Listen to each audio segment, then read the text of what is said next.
gonna show me how to get this money, man? I'm still in a rush. I need to meet a client, man. But I've got something for you still. Yeah, what's this? It's got everything you need to know, man. Hey, yo, make sure you're logging on, go and get the Hustlers Only book as well, man. So you can learn how to get it in like my brother S, you get me? And my brother Malone, you get me? So yeah, we was getting into what Indigo is proposing and what they're offering. Mm-hmm. Yeah, so what different categories of service are you providing? Okay, so for the consumer, you've got music, drama, comedy, sports commentary, and news, current affairs, and then lifestyle. So lifestyle might be gaming, it might be health, it might be a number of things that all fit around lifestyle, including fashion. For the creatives, you are a generation that nobody's listening to. The tagline of Indigo On Demand is demand to be heard, because you don't have a voice. You're spoken about, you're criminalized.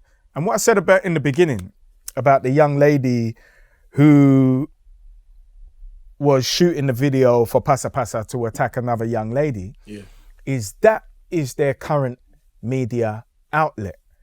So when you look at that, it's a flood. Have you ever seen a river without banks?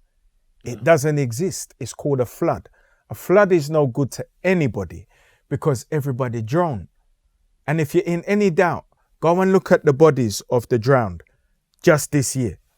It doesn't work. So you have to start to put parameters in place for control. And you give that control to the peers who are responsible. And you enable them to create the entertainment that young people are supposed to see. Created by them, guided by experience, for them to enjoy. So yes, they're gonna be educated. Yes, they're gonna be entertained. Yes, they're gonna be provoked into debate, but it's healthy and it's appropriate for young people, because we've got this mix up in terms of ages. Like if you come in at 1 o'clock in the morning and me and my peers are drinking rum and you want to roll up under my armpit as my child and watch TV, no sir. The conversations we're having aren't appropriate for you. The fact that we're drinking and speaking how we're speaking as peers isn't appropriate for you, because you don't have the life experience to process it. At some point, you got to strip back what isn't working, agree that it's a nonsense, and do something about it. And then you start to build teams of those who are actually going to execute what is necessary to be done. And we've got the appetite for it right now. Remember, our experts, so first of all, you won't say black writers are in the BBC, Channel 4, motion graphics, editors, production managers, directors, head of creative, across every single channel and platform, but experiencing stifling of their careers, very tight parameters for their thinking, and then the cherry on the cake, racism, which is always going to come up at some stage. So who is Indigo made for and by? Well, Indigo On Demand, as it comes to play out, will actually come to represent not just African Caribbean people, but all people in as much as we are presented within European-owned platforms, you understand? Is made for young people as an audience. So if you were to ask Skepta, who do you make music for? He said, I make music for my fans. And they're all going to experience it, right? Mm-hmm. Now he's going to say whatever he's going to say for an audience of whoever his fan base is. And that allows him to capitalize on it. So that's exactly what Indigo On Demand is. We are telling stories and the fan base is the fan base. And when I say mainstream, I talk about in the caliber of delivery. So if we're creating with the latest 4K equipment that is broadcast and we're using prime lens to shoot great photography and then telling fantastic stories, everybody's interested in that. It's universal. The fact that Black Panther made $1 billion is testimony to that. Let's not pretend that our stories, as Yiddish studio owners have said, are very limited Now, I went down to something in 2005. You said our stories are very limited. Well, that's been the narrative of studio heads for decades. But of the stories about us that's being produced and By broadcast to us. the masses. Absolutely. Okay, the So ones they that are say by they're us. limited in Okay. their commercial ability to recoup the investment. Okay. But we know that's a fallacy. So unfortunately, our uncle, John Singleton, passed from a stroke this year. God bless the dead. Big up John He Singleton. was an unofficial mentor to me because I didn't have access to him. But I used to track all of the deals that were being done when I was 17 years old. I would get Hollywood Reporter. I would get Screen International. I knew that he was 23 years old, that he made a $6 million movie that recouped $52 million immediately at the box office. Yeah. That's a win for a directional debut. So then Hollywood was on a plate for him. So let's not, and it happened that was in 1991, where you had Jungle Fever. What was his first? What was it? Boys in the Hood. Boys in the Hood was his debut film. That's the one. In that one, they talk about the gentrification as well. innit? Absolutely. That scene there. Yeah. That's what I'm saying. There's some So, critical information in there. still. Were you telling any other story than our story? And it happened to be universally loved and a classic. So in the same year, you had Juice. You had, this is 1991. Yeah. So you had a mountain of films that came out that happened to be produced by black writer-director teams and were highly successful commercially. New Jack City as well. I think New Jack City was 60 odd million box office. Yeah. How So- much produced? It evades me, so I'm not gonna lie. Okay. Spike Lee's first film, Nola Darling, cost $200,000 to produce and made $8 million. Yeah. And that was a black and white film about a young lady who had multiple partners. And it was very black.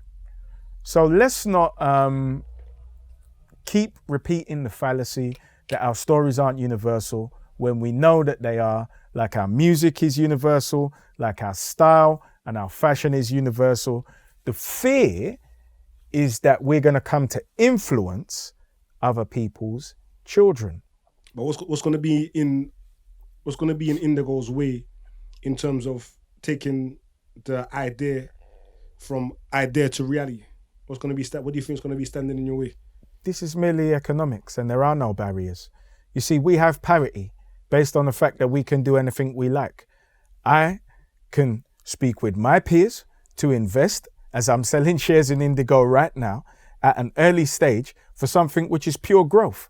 So there are no barriers to access anymore. And we've got to stop speaking like there are barriers to access. And we've got to start doing.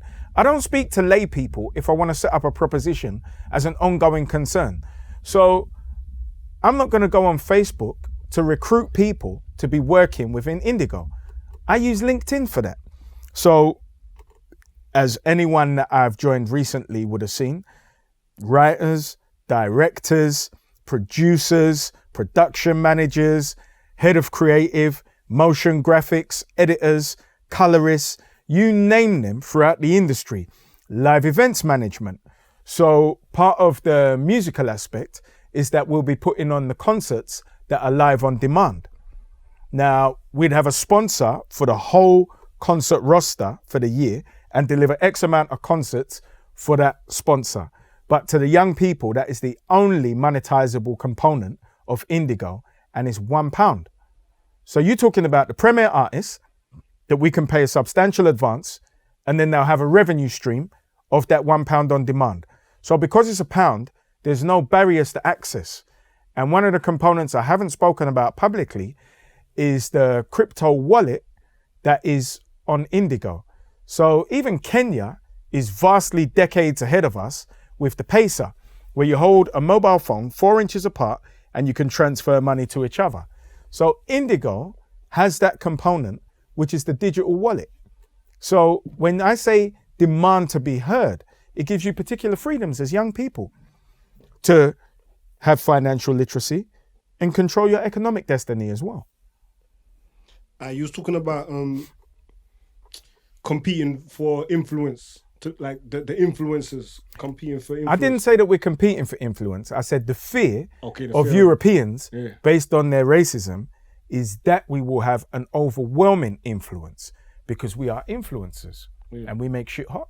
Yeah. Which is why hip hop went from Public Enemy to nonsense. Yeah.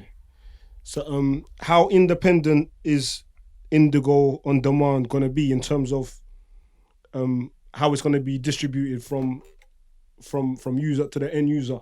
Because I say that because like a lot of the social media platforms have recently been deplatforming people. Mm-hmm. Now the people that they've been deplatforming, it's not that they've got. Well, I think they even took off Farrakhan recently as well. Still. Absolutely, they did. They banned Farrakhan because of he's pointing out factually of state-sponsored murders by police, which are legal in the United States of America, which means that there is an African-American assassination program. It was legal to assassinate Jews in Germany at one stage in history. So we cannot talk about the legality being correct or ethical. So when somebody points that out, it's a problem. But not only Farrakhan, people from like all different sides of the political spectrum, you get me, have been getting deplatformed because, like you're saying, the fear of the influence that they're having, like they got large followings, you get me? Yeah. So what is, like, it seems like your intention is to be influenced. I won't say that that's your intention, but it's going to be inevitable that you're going to have a lot of influence from you get released to the public. So just as Sky is influential, yeah, just as CNN is influential, so just how, as ITV, how Channel 4, Channel independent, 5. how independent is Indigo On Demand going to be, and if it's going to be in partnership with anyone or any other platform, are they going to share the same values in terms of wanting to see the type of changes in society that you want to see come about as Indigo On Demand? Well, the first thing, we got to stop talking about the permissions of others, because it merely comes down to the values of the board and then the writers, directors and producers that we're working with. So if you're producing a studio-based show and there's debate, healthy debate will be had. We're not crazy people, it's not World Star, so it's going to be appropriate. What society deems fit to do today is to control the debate. I don't believe it's ethical to control the debate. I believe that the debate should be free. Now, when we're talking about people uploading content, Indigo isn't a YouTube. Indigo is a TV platform, just like a Netflix, where shows are going to be commissioned. So you're going to have guidelines that we create for people speaking responsibly. So they're not going to be any kind of Jerry Springer activity, because we're dealing with young people.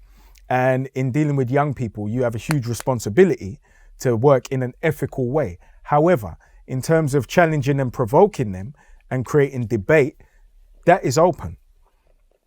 So young people is the target audience. Absolutely. Is it the only audience that you will be catering to though?